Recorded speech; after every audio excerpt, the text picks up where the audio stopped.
رکھنا چاہیے۔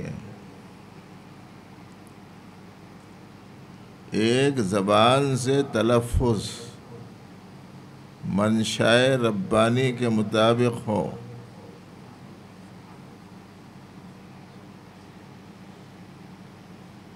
اور منشائے ربانی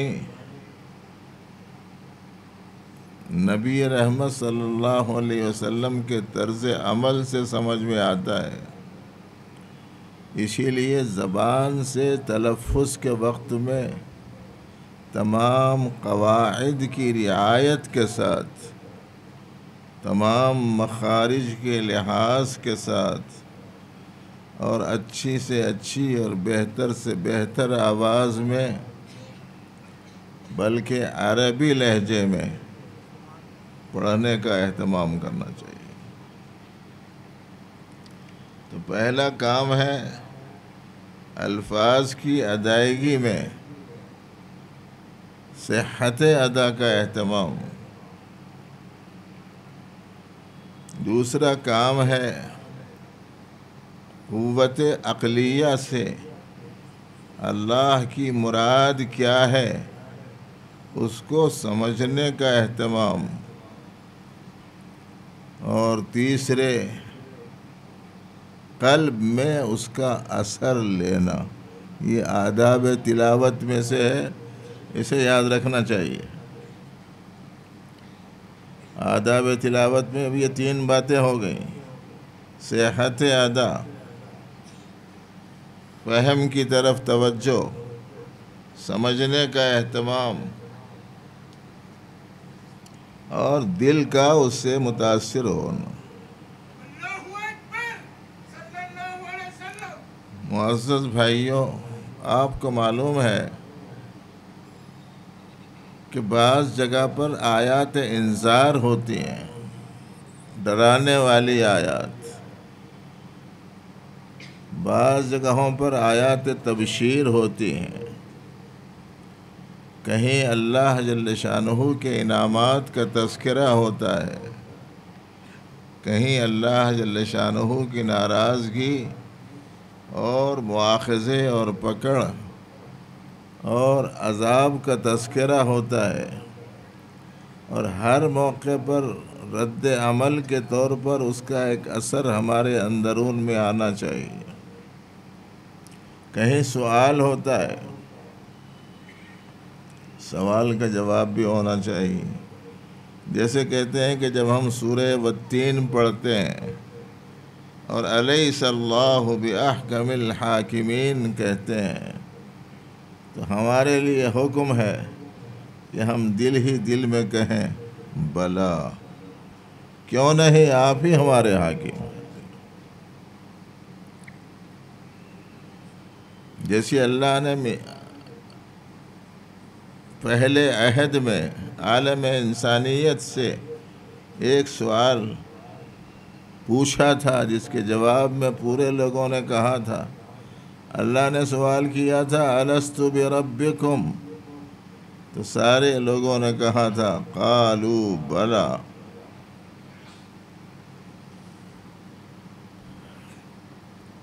تو کہیں خوشخبریاں آئیں تو مسرت کا اظہار ہو، کہیں وعیدیں آئیں تو ڈر اور خوف کا اندیشہ ہو۔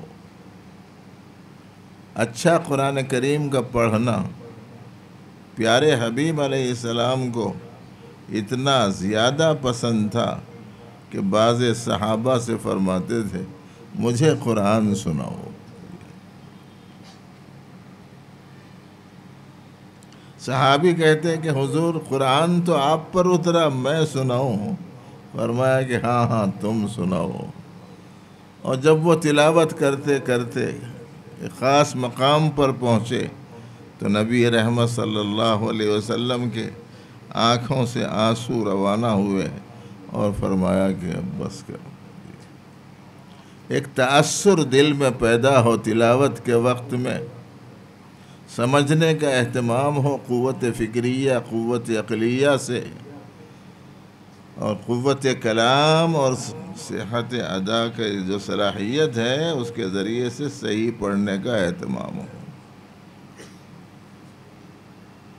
پڑھنے سے پہلے یہ ارادہ ہو کہ اللہ کا جو منشا میرے سامنے آئے گا میں اسے ضرور اپنی زندگی میں داخل کروں گا، یہ ارادہ بھی اس میں شامل رہنا چاہیے۔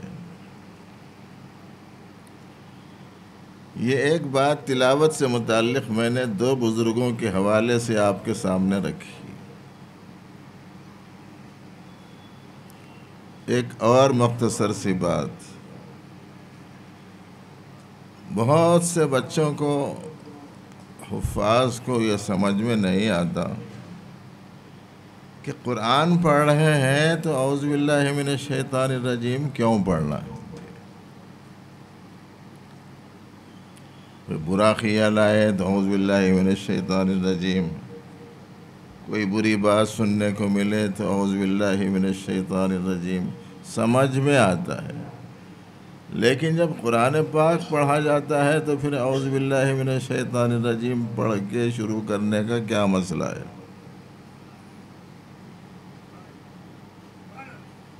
ایک مسئلہ یہ ہے کہ اللہ پاک نے فرمایا ہے اذا قرأت القرآن فاستعذ باللہ من الشیطان الرجیم، جب تم قرآن پڑھو تو اعوذ باللہ پڑھو، اس لیے کرنا ہے۔ دو جگہ اعوذ باللہ پڑھنے کا حکم ہے، مگر آج امت صرف ایک ہی جگہ پڑھتی ہے۔ قرآن پاک کی تلاوت کے وقت میں اعوذ باللہ پڑھنے کا حکم ہے، ہر مسلمان اس پر عمل کرتا ہے، لیکن ایک اور جگہ اعوذ باللہ پڑھنے کا حکم ہے، اکثریت اس پر عمل نہیں کرتی۔ وہ کون سی جگہ ہے؟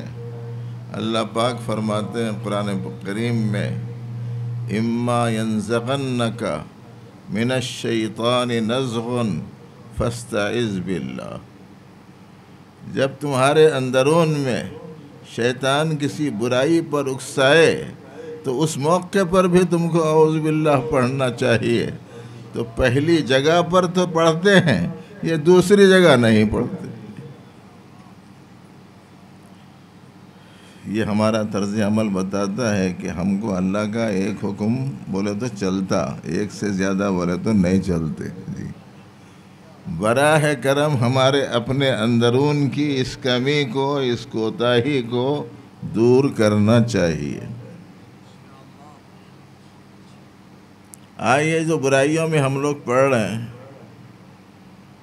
کبھی کبھی آ کے نوجوان پوچھتے ہیں، بہت برائی کے لیے طبیعت برانگیختہ ہوتی رہتی ہے، بے چین ہوتی رہتی ہے، صاحب کیا کروں مجھے بتاؤ۔ اللہ نے بتایا سے جو عمل ہے وہ کرتا نہیں۔ اللہ نے بتایا تھا اعوذ باللہ من الشیطان الرجیم پڑھو، وہ پڑھنے کا معمول نہیں۔ ایسا تو نہیں ہے کہ وہ پڑھنے کے وقت میں کوئی سننے والا نہیں ہے اس واسطے نہیں پڑھ رہے ہیں، اور یہاں اس لیے پڑھ رہے ہیں کہ سننے والے سن رہے ہیں، مجھے میرے بارے میں معلوم ہو جائے کہ میں بھی کیسا پڑھتا ہوں۔ میرے بھائیوں، یہ کمی، یہ کوتاہی ہمارے ماحول میں دینی احکام سے متعلق جو پائی جا رہی ہے، اسے دور کرنے کا اہتمام کرنا چاہیے۔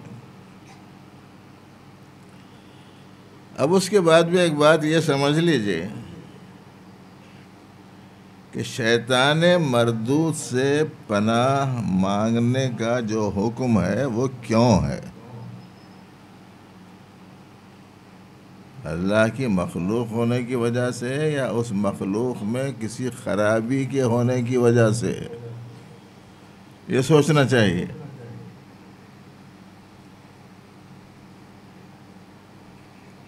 تین بیماریاں تھیں شیطان میں۔ اس قسم کے جلسے بار بار منعقد نہیں ہوتے تو سنا دے کے جا رہا ہوں، یاد رکھ لو۔ اچھا،